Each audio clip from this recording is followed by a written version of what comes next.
Comment être plus productive? On est presque à la moitié de l'année 2025 et j'aimerais que tu te poses et que tu te demandes qu'est-ce que j'ai fait pendant ces 6 mois? Est-ce que tu es contente ou pas? Bref, dans tous les cas, l'objectif c'est de mieux finir l'année que tu ne l'as commencé. Bienvenue sur ma chaîne, moi c'est Krish, abonne-toi. Non, je rigole.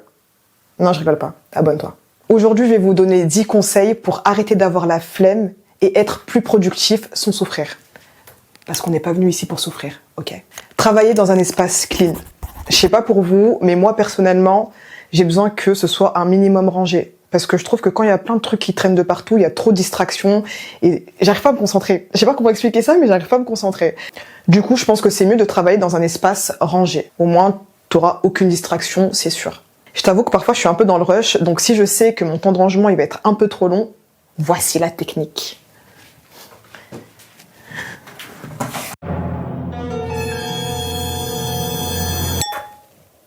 Tadam! Et bien évidemment qu'après je vais ranger. Définir un objectif clair, motivant et facile à comprendre. Si tu veux être plus productif, il faut quelque chose qui te motive. Donc un objectif. Et pour ton objectif, tu vas définir des résultats clés. Je vais te faire un exemple pour t'expliquer tout ça. Par exemple, moi aujourd'hui, mon objectif, c'est d'atteindre 1000 abonnés sur YouTube. Abonne-toi. Donc mon objectif principal, c'est atteindre 1000 abonnés. Donc mes résultats clés pour atteindre ces 1000 abonnés, ça va être de publier au moins une fois par semaine, de produire 5 vidéos par mois, de produire aussi 5 miniatures par mois, et de chercher 10 idées de nouvelles vidéos. Avoir des résultats mesurables, c'est hyper important. T'as vu depuis tout à l'heure, je dis 5 vidéos, une vidéo par semaine. Pourquoi je place des chiffres? Par exemple, si dans un mois, j'arrive pas à chercher 10 idées de nouvelles vidéos, je sais qu'il y a un problème et donc je vais mettre une action sur ça pour que le mois suivant, je puisse délivrer 10 idées de vidéos. Avoir une to-do list. Personnellement, je préfère les to-do list à la journée. Ce que je fais, c'est que la veille, je prépare une liste de tâches à accomplir pour le lendemain. Comme ça, au moins, dès que je me réveille, j'ai pas à me poser la question, ouais, qu'est-ce que je fais? Je vais où? Je fais quoi? Non, je suis pas perdue. Je sais ce que j'ai à faire et j'ai juste à foncer. Je sais qu'il y a des personnes qui préfèrent avoir une to-do list pour toute la semaine ou pour tous les 3 jours. Franchement, c'est comme tu veux. Tant que tu as une to-do list et que ça te permet d'avancer, c'est bon. Centraliser ses notes, ses recherches, bref, tout son travail. Je suis une personne qui aime beaucoup noter les choses parce que j'ai peur d'oublier. Je suis sûre que mes notes, elles vont me servir un jour ou l'autre. Ça veut dire j'aime pas jeter. Sauf que le problème, c'est que de base, je fonctionnais avec des cahiers. Et moi, je suis capable de noter partout. Je vais prendre le cahier à l'endroit, à l'envers, et je vais noter vraiment de partout. Et ce qui s'est passé, c'est que je me suis retrouvée avec plein de feuilles volantes. Donc, je me suis dit, stop, c'est plus possible, c'est n'importe quoi. Déjà, je retrouve même pas mes notes, en vrai. Du coup, ce que j'ai fait, c'est que j'ai commencé à utiliser des outils en ligne. Vous en avez plein. T'as, par exemple, Google Drive, t'as Notion, t'as Airtable. C'est vraiment comme vous voulez, mais je pense que c'est très important de centraliser tout son travail. Comme ça, au moins, tu sais où tu vas chercher tes notes. Et ce qui est bien quand tu centralises ton travail, c'est que tu peux, du coup, tout organiser. Tu sais que tu peux mettre une section, je sais pas, dédiée aux notes, une autre section dédiée à ta to-do list. Enfin bref, voilà, tu fais comme tu veux. Mais centralisez vos notes. Se concentrer sur les choses qui apportent réellement de la valeur. On a dit qu'on voulait devenir productif sans souffrir. Du coup, ce qu'on va faire, c'est qu'on va se concentrer sur les choses qui ont de la valeur pour s'approcher de notre objectif. Du coup, pour ça, faut prioriser ses tâches. J'ai d'ailleurs fait une vidéo qui vous explique un peu comment prioriser ses tâches. La chose à retenir ici, c'est que c'est mieux de travailler un peu, mais bien, que de travailler beaucoup, mais pas bien. Je suis de cette école-là. Moins j'en fais, mieux je suis. Ne pas vouloir tout programmer. Premièrement, parce que c'est tout simplement impossible. Et deuxièmement, parce que tout ce que tu as programmé ne va pas se passer comme prévu. Donc, laisse tomber. En fait, je te dis ça parce qu'en créant cette chaîne YouTube, j'ai moi-même fait l'erreur. J'ai mis en place une organisation, mais une organisation genre monstre au millimètre près. Et ce qui s'est passé, c'est qu'au bout de 3-4 vidéos que j'ai publiées, j'avais envie de changer de style. Et donc, tout ce que j'ai fait, en fait, ça sert à rien. Donc, faut pas faire ça. Faut avoir des objectifs à long terme, mais faut travailler pour le présent. Donc quand vous vous organisez, ne projetez pas trop loin. Se déconnecter. Personnellement, pour moi, c'est tout aussi important d'être productive que de se reposer, parce qu'on n'est pas des robots et que on n'est pas venu ici pour souffrir.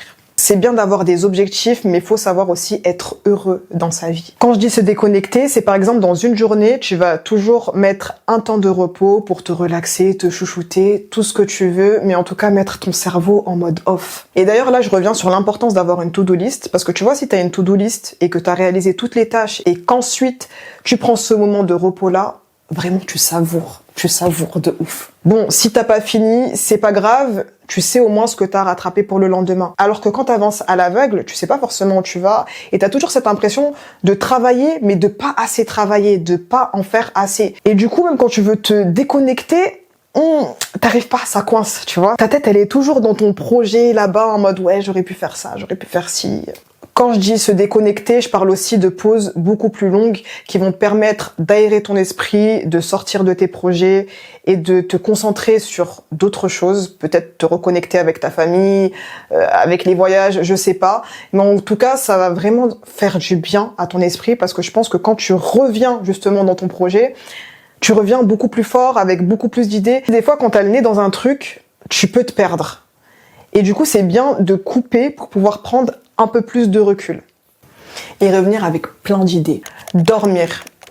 Est-ce que tu savais que le fait de priver de sommeil notre cerveau, c'était l'une des pires tortures pour notre cerveau? Ça peut carrément te mener à la démence.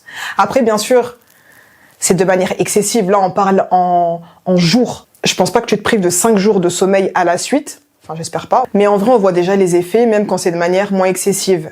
Par exemple, on nous dit de pas conduire quand on est fatigué parce que ton temps de réaction, il est pas du tout le même.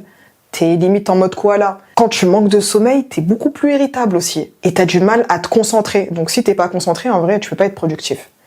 Personnellement, moi, je fais partie des gens, quand je sais que mon cerveau, il est pas là, que je suis trop fatiguée, je fais pas. Parce que je préfère ne pas faire que de faire mal. Donc je laisse tomber, je vais faire ma sieste ou tout ce que tu veux, mais je reviens une fois que je sais que je suis OP. En tout cas, ce qui est conseillé, c'est 7 heures en moyenne pour un adulte. Après, bien sûr, ça dépend des personnes, parce qu'il y a des gens qui ont un sommeil beaucoup plus lourd que d'autres. Et autre chose aussi, il est conseillé de ne pas regarder des écrans avant de dormir, genre 1 heure avant. Parce qu'en fait, notre cerveau, il croit qu'il fait jour, et du coup, ça retarde la production de la mélatonine, qui est en gros l'hormone de l'endormissement. C'est comme ça qu'à 20 heures, tu te sens déjà un peu fatigué, en vrai. Mais tu prends ton téléphone, tu scrolles, il est 23 heures d'un coup. T'es toujours KO, mais t'as pas envie de dormir.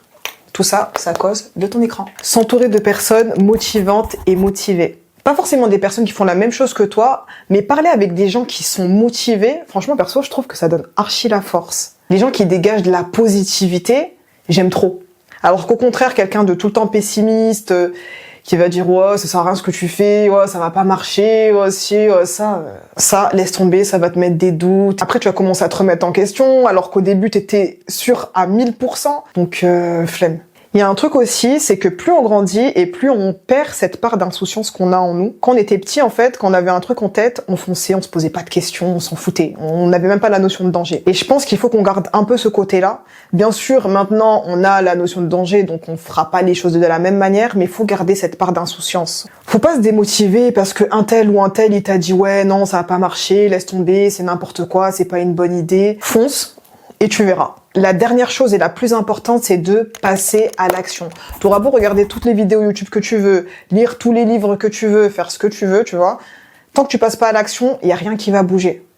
Je pense que c'est très important de souligner ça parce que je vois beaucoup de personnes qui, par exemple, vont acheter des formations, regarder toutes les vidéos YouTube, acheter plein de livres, je sais pas quoi. Mais en fait, elles font rien. Du coup, en fait, il y a rien qui avance. Et tout ce que vous faites, ça sert à rien. Bon, j'abuse un peu quand je dis ça sert à rien. C'est pas que ça sert à rien, mais c'est comme t'appliques rien. Pourquoi tu fais ça? Je sais pas. T'as des connaissances en plus, mais c'est tout. Ça s'arrête à là. Tu les mets pas à profit pour toi. Donc ça sert à rien. J'ai dit que j'abusais, après j'aurais dit ça sert à rien. C'est la fin de cette vidéo. N'oublie pas que chaque petite action compte et que la route vers tes objectifs peut être agréable, mais c'est à toi de faire en sorte qu'elle soit agréable. Abonne-toi. Bye!